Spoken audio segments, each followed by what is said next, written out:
So today is about recapping what we've learned so far and finishing off the creation of the world as the Norse knew it. You see, the gods themselves, at least the main important ones, are descended from the original giants and from a former race undescribed and undisclosed from the world of Niflheim. Now Niflheim lies to the north, is the fog home, the frozen wasteland from which the beings that we consider the deities there first came. To the south lies Muspel, the fiery wasteland of volcanic ash and rock and molten stone, controlled by Surt, the fire giant, the general, the leader of his army of automatons, and the future destroyer of the world.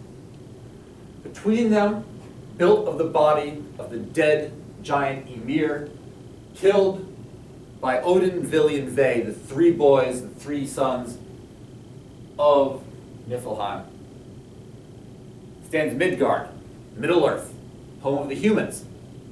And above Middle-earth stands Asgard, home of the gods.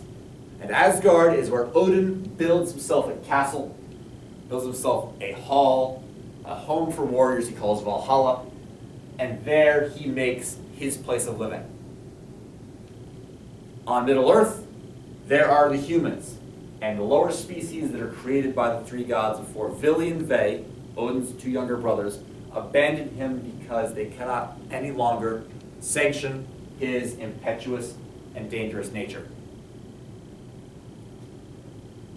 Odin lives with Frigg, his wife. Odin has some proclivities on the side occasionally. He's usually loyal. But his first real son, his first son that he loves and appreciates, is with a giantess. And she has flaming red hair. Odin has a thing for redheads. Odin thinks she's the cutest thing. He can't help himself, he says. He has an affair. Thor is born. His son, his best beloved, the warrior with all the fiery strength and passion of his father, and the height and skill and red hair of his mother.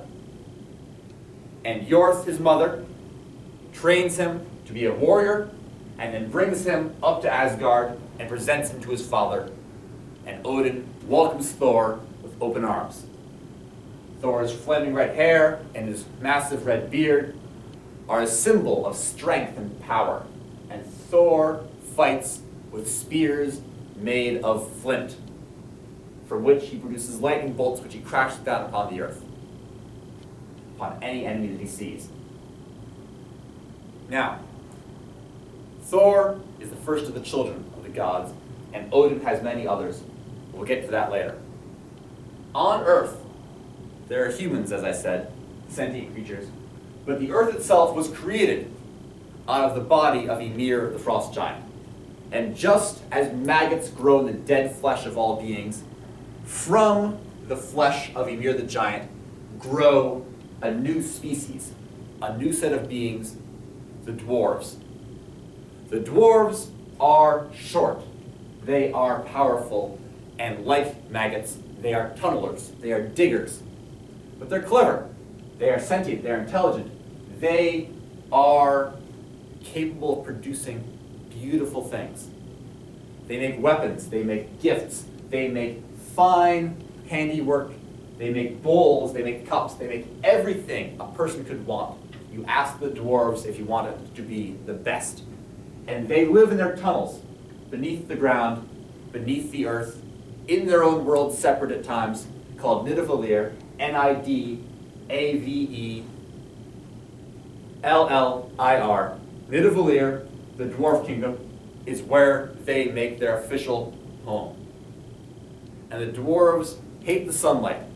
It is too bright, it is too powerful, it's overwhelming. They prefer the darkness, they prefer their caves, they prefer to mine and craft and sell to the gods and to all who would take their rough stuff anything they produce. Odin lives in Asgard, humans live on Middle-earth, dwarves live beneath it in Nidavellir. To the north is the abandoned and dead wasteland of Niflheim, and to the south is the fiery, dangerous home of Surt and his fire giants. In Niflheim, a dragon is grown, born of Vergelmir the Well, the home of the poisonous serpents, one serpent grows strong and powerful, and dangerous and deadly, and huge with wings, and its name is Nidhogg. Nidhogg, Nidhogg the dragon, crawls from the Vergelmir well, and sets about the task of finding the dead to eat. He has an overwhelming hunger for dead flesh. He does not eat live things. He does not consume the living. He only wants that which is already dead. But he becomes entangled in the root of a tree and trapped there. Because you see Odin planted in Asgard a tree, a huge, sprawling, beautiful tree that he feels will be the great testament to his power and strength. And Yggdrasil, Yggdrasil, Yggdrasil is the world tree. It is Odin's gallows. From its branches he hangs the bodies of his dead enemies. From its corners he controls the world. Every branch of Yggdrasil goes to a world. Some branches travel off into space. The gods have not been there yet, do not know that it's there, but they know something must be out there. A root travels down to Niflheim and entangles itself around Nidhogg. A root travels to Jotunheim and dips into a well. A Ute bends around and reaches Asgard again and dips into a well there as well.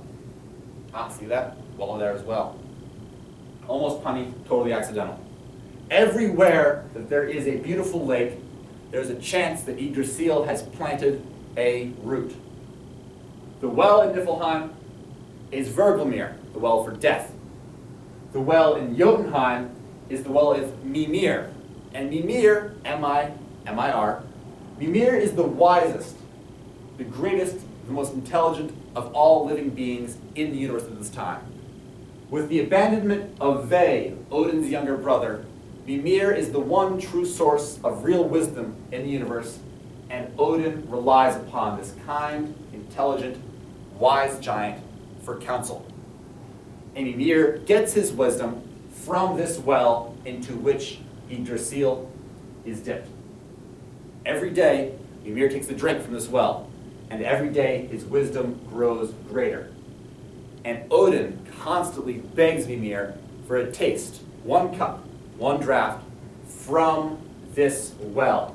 And every day, Mimir says, "No, Odin, you're not ready, you are not intelligent enough, you are not understanding enough of the concept of sacrifice as a king, you do not deserve this wisdom, you are not ready."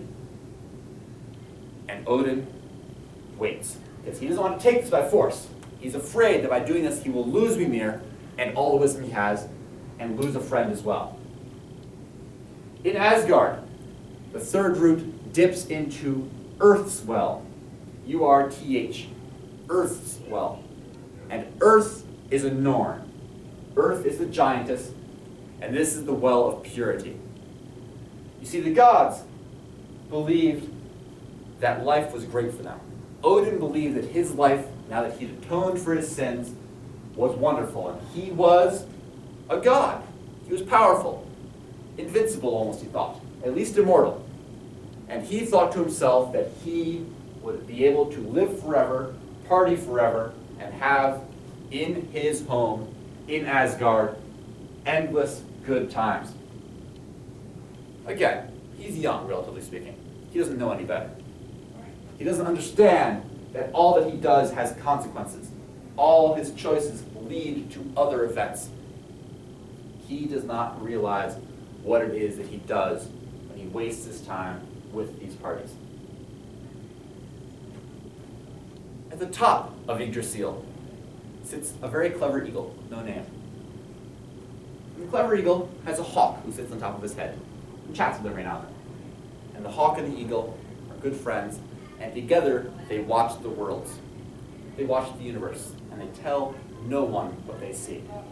They're wise, they're intelligent, but they are unwilling to share what they know. Trapped beneath the root, as I said, is Nidhogg the dragon.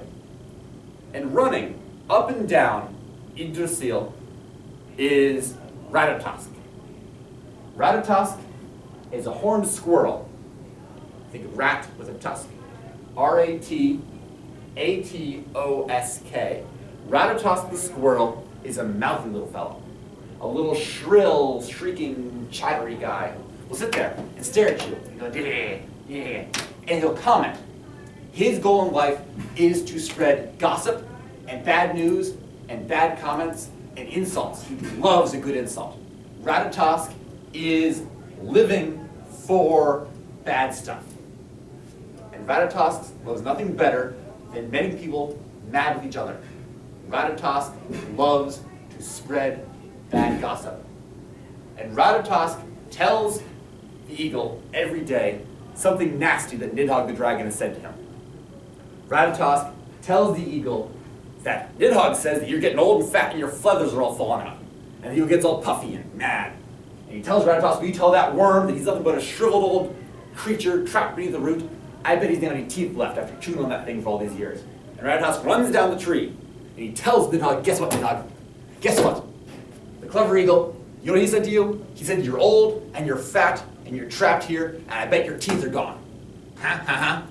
And Nidhogg, angry and hungry, desperate for the flesh of dead men to eat, but having nothing to eat at his time, says to Ratatosk, you tell that eagle something for me.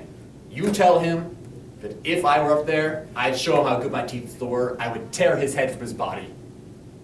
Ratatosk says, don't mind if I do. And away he scampers. Back he goes up and he says, eagle, guess what? Nidhogg says to you that he's going to come up here and tear your head off with his teeth. And he gets all bristly, and it goes on and on and on. And Ratatosk spends all of his time running around, making people mad and loving it. He gets the attention. He gets the fun. He gets to see their anger and their hate brew, and he thinks it's delicious. And this is the world. Asgard above, Nidavellir below, Midgard in the middle, Niflheim to the north, Muspel to the south. Nothing else is on the radar of the gods. Nothing else exists except Jotunheim to the east, which they never go to for fear of the anger of the giants, and out of respect for those like Mimir who say that only come when you're invited, only come when you're asked. And so they live in this world with frozen north, fiery south, rocky east, earth in the middle, heaven above, and the dwarven caves below. 3, 2, 1, stop.